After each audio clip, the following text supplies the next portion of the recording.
A guerra das tarifas de Donald Trump marcou esta semana no mundo inteiro.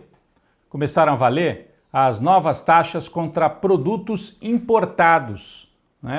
Faz parte da promessa de campanha de Donald Trump, uma espécie de guerra comercial voltada contra a China e também contra todos os outros países do mundo. No caso do Brasil, os produtos mais afetados devem ser o etanol e principalmente o aço brasileiro, que chega em grande quantidade ao mercado dos Estados Unidos. O aço vai ser atingido por uma tarifa de importação para entrar lá nos Estados Unidos de 25%. A mesma tarifa imposta ao aço do Canadá, do México e de outras partes do mundo. Bom, tem havido reação forte. O Canadá já reagiu, inclusive uma das províncias lá do Canadá chegou a ameaçar subir a tarifa para vender energia para os Estados Unidos, o que teria um impacto fortíssimo. Aí houve negociação, voltaram atrás, mas é uma guerra comercial estabelecida. A Europa também já anunciou que vai taxar os produtos dos Estados Unidos. Dezenas de produtos industriais que são levados dos Estados Unidos para a Europa agora serão taxados. Aço, alumínio, ferramentas, plásticos, itens de madeira. Os europeus avisaram que até o uísque dos Estados Unidos passará a ser taxado e com isso esses produtos perdem mercado na Europa. O que o Trump fez? No caso da Europa, retaliou e disse, vão taxar o uísque dos Estados Unidos, então eu vou taxar o vinho europeu em 200%. É guerra, é uma guerra na economia, é uma postura beligerante do Trump de não respeitar acordos, de romper, não existe mais Organização Mundial do Comércio para julgar e para mediar esses conflitos. Bom, o governo Lula também prometeu reagir.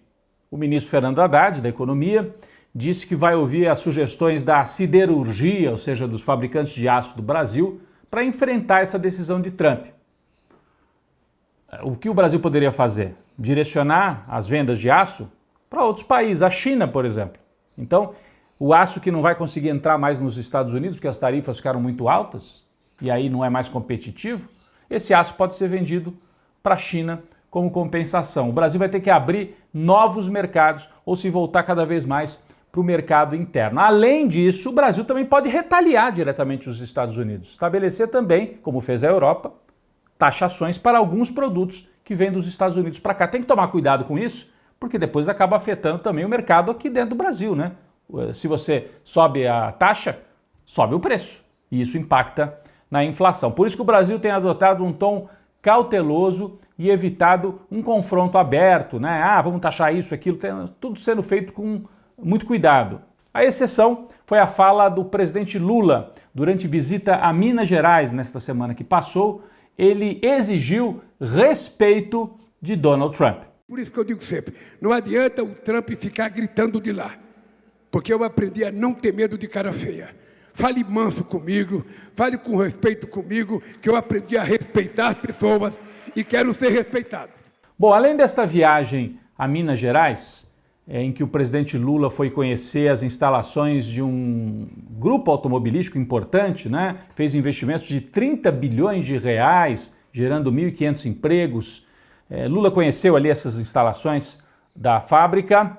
E esta semana também fez um anúncio importante na área da economia, do consumo, né? Facilitando a concessão de empréstimo para trabalhadores e trabalhadoras. O Lula anunciou uma nova modalidade de empréstimo consignado. Você sabe o que é? É aquele empréstimo que já vem descontado direto quando você recebe o salário. Isso é muito usado para funcionário público, para aposentado, porque para o banco é ótimo. Ele tem a garantia de que ele vai receber. O sujeito pega 5 mil reais emprestado e vai pagando, descontando um pedacinho a cada mês. Não tem erro para o banco. Então a taxa de juros é menor. Agora vai valer para o setor privado. Como? Com o fundo de garantia. Quem tem carteira assinada tem fundo de garantia. Uma parte do fundo de garantia vai ser usada como garantia do pagamento do empréstimo. Aí o trabalhador pode conseguir taxas mais baixas. O aplicativo pelo qual as pessoas vão poder comparar, porque todos os bancos, teoricamente, vão oferecer esse empréstimo. Esse aplicativo pela internet deve estar disponível a partir do dia 21 de março. É um anúncio importante, Deve demorar um pouco para surtir efeito, mas é mais uma tentativa do Lula de dialogar com a sua base, de oferecer coisas novas nesse terceiro mandato. Muita gente dizendo falta uma marca, falta um anúncio de peso, que as pessoas sintam que alguma coisa mudou na vida delas para o bem. Porque para o lado ruim também não faltaram notícias esta semana. Olha, inflação de fevereiro foi divulgada esta semana. 1,3% só no mês de fevereiro. É a maior inflação para fevereiro desde 2003, em mais de 20 anos. O que puxou a inflação em fevereiro? Energia elétrica, com aumento de 16,8%, e os ovos, todo mundo está vendo, né, no mercado e tal, os ovos subiram 15,39% em fevereiro. E café. Também todo mundo está percebendo café moído, o café que o brasileiro usa para o seu café da manhã, né? O café que a gente usa para o café coado, né? Aqui o coador do nosso cafezinho, 10,77% de aumento só em fevereiro. Olha, isso é que tem puxado principalmente a popularidade do Lula para baixo.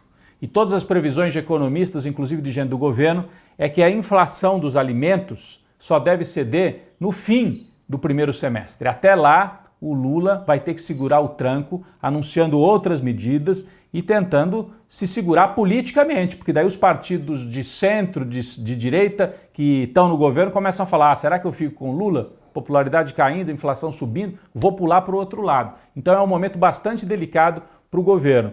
O Lula deu posse esta semana para tentar enfrentar esta conjuntura difícil a 2 novos ministros, né? Já estavam anunciados, mas tomaram posse.